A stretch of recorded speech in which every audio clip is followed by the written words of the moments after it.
যে আমাদের নূতন জগন্নাথ মন্দির নির্মাণ হয়েছে, এটা হচ্ছে আমাদের যে বাংলার মা মাটি মানুষের সরকারের যিনি মুখ্যমন্ত্রী এবং আমাদের দলের সুপ্রিমো, সবার একদম প্রিয় এবং সবারই কাছের মানুষ আমাদের নেত্রী মাননীয়া মুখ্যমন্ত্রী মমতা ব্যানার্জির যে চিন্তাভাবনা এবং বহুদিনের একটা আশা আকাঙ্ক্ষা ছিল যে আমাদের দীঘাকে একটা ট্যুরিজম যে জায়গা তৈরি করা, তার মধ্যে তিনি ভেবেছিলেন যে এখানে জগন্নাথ মন্দির নির্মাণ করে মানুষের মধ্যে একটা উৎফুল্ল আনার জন্য। কেন ভেবেছিলেন? যে সামনে আমাদের পাশেই উড়িষ্যা বর্ডার, উড়িষ্যা যে জগন্নাথ মন্দির আছে পুরীর, সেই জগন্নাথ মন্দির মানুষের একটা ভালো টহল এবং মানুষের একটা ভালো আবেগ তার প্রতি থাকে।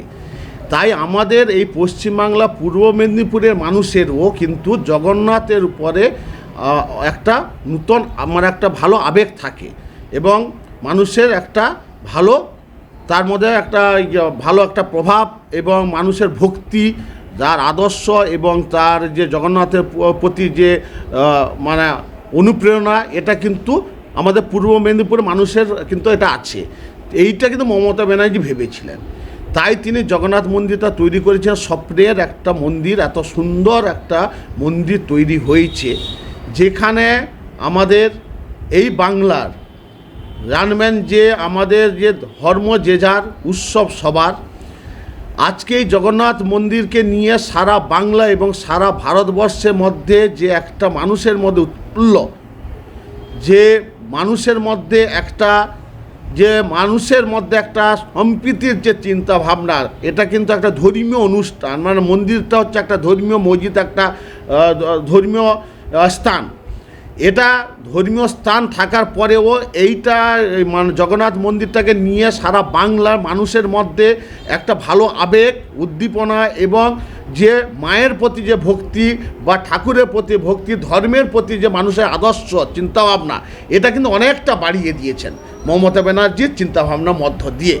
তাই আমাদের রামনগর বিধানসভা মধ্যে পড়ছে, আমাদের রামনগর বিধানসভায় 29 তারিখে সারাদিন যজ্ঞ চলবে এবং ঠাকুরের প্রাণ প্রতিষ্ঠান হবে এবং 30 তারিখে হচ্ছে মন্দিরে উদ্ঘাটন হবে, শুভ উদ্ঘাটন হবে 30 তারিখে। এইটা আমাদের রামনগরে পুরো জাঁকজমকপূর্ণভাবে আমাদের মন্দিরের কাজকর্ম পূর্ণ শেষ হয়েছে এবং আনুষ্ঠানিক পারস্পরিক কাজকর্ম প্রায় শেষ এবং রামনগরে মানুষ পুরো প্রস্তুতি হয়েছে এবং আমাদের যে ভিতরে টেন্ট, মন্দিরের ভিতরে যে জায়গাটায় আমাদের টেন্ট হবে, সেখানে কিন্তু আমাদের প্রায় 12,000 মানুষের মতন একটা জায়গা করা হয়েছে। এই 12,000-এর মধ্যে রামনগরেও প্রায় 6,000 মতো মানুষ থাকবেন। সবাইকে আমরা সেখানে ঠাকুরের দর্শন এবং আমাদের যে মন্দিরটা নির্মাণ হবে, শুভ উদ্বোধন হবে, তার জন্য যে সরকারিভাবে সমস্ত প্রচেষ্টা চলছে এবং সরকারিভাবে যে চিন্তাভাবনা নেওয়া হয়েছে, আমরা সবাই সঙ্গে সাথ দিব, সবাই মিলে সমস্তভাবে যে এই কাজটাকে একটা সাকসেস করে তোলার জন্য যা যা ব্যবস্থা, তাই আমরা সহযোগিতা করব রামনগর মানুষ হিসাবে। এবং শুধু এই নয়, যে আমাদের এই মন্দিরকে কেন্দ্র করে এই দীঘার রূপ চেঞ্জ হয়ে গেছে, মানুষের একটা যে আবেগ অনেকটা দীঘার প্রতি মানুষের অনেকটা আবেগ বেড়েছে।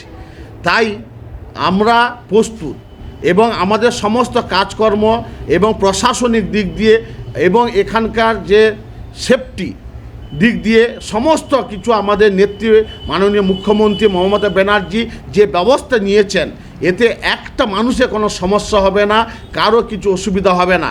তাই আমি সারা বাংলার মানুষ, সারা রামনগরের মানুষের কাছে একটাই বার্তা দিব যে আপনারা সবাই আনন্দ উপভোগ করুন এবং এই আমাদের যে জগন্নাথ মায়ের যে মন্দিরটা হয়েছে, জগন্নাথ মন্দিরের এই যে উদ্বোধনটা আপনারা সবাই আনন্দ সহকারে উপভোগ করুন, দেখুন। এবং আমাদের এলইডি টিভি প্রায় কোলাঘাট পর্যন্ত, নন্দকুমার পর্যন্ত দেওয়া থাকবে এবং সমস্ত চ্যানেলে দেওয়া থাকবে। সমস্ত কিছু প্রশাসনিকভাবে ব্যবস্থা করা হয়েছে, আপনারা আনন্দ সহকারে করুন, এইটুকু আমরা রামনগরবাসী হিসাবে বার্তা দিব। প্রশাসনিকভাবে একদম প্রস্তুতি আছেন, একদম সরকারিভাবে অর্ডার হয়েছেন সমস্ত প্রশাসন, আমাদের রামনগর থানা, দীঘা থানা এবং কোস্টাল থানাগুলো সমস্ত, এবং ডিএম এবং আমাদের বিডিওরা এবং আমাদের এসপি সবাই দায়িত্ব নিয়ে প্রশাসনিকভাবে সমস্ত প্রকারে যা যা ব্যবস্থা নেওয়ার তাই ব্যবস্থা নিচ্ছেন। এবং আমাদের প্যাসেঞ্জারের মানে যারা পাবলিকদের আনার জন্য গাড়ির ব্যবস্থা হচ্ছে। এবং শুধু এই নয়, প্রত্যেকটা গাড়ির পিছনে সরকারিভাবে ব্যবস্থা করা হচ্ছে, সরকারিভাবে স্টাফ থাকবে এবং তাদের যে প্রসাদ, খাওয়া দাওয়া এবং থাকা এবং তাদের যে সেফটি যা যা দেওয়ার সমস্ত ব্যবস্থা কিন্তু সরকারিভাবে নেওয়া হচ্ছে। সর্বোপরি বলা যেটা আমার, একটা মানুষের এখানে কোনো সমস্যা হবে না।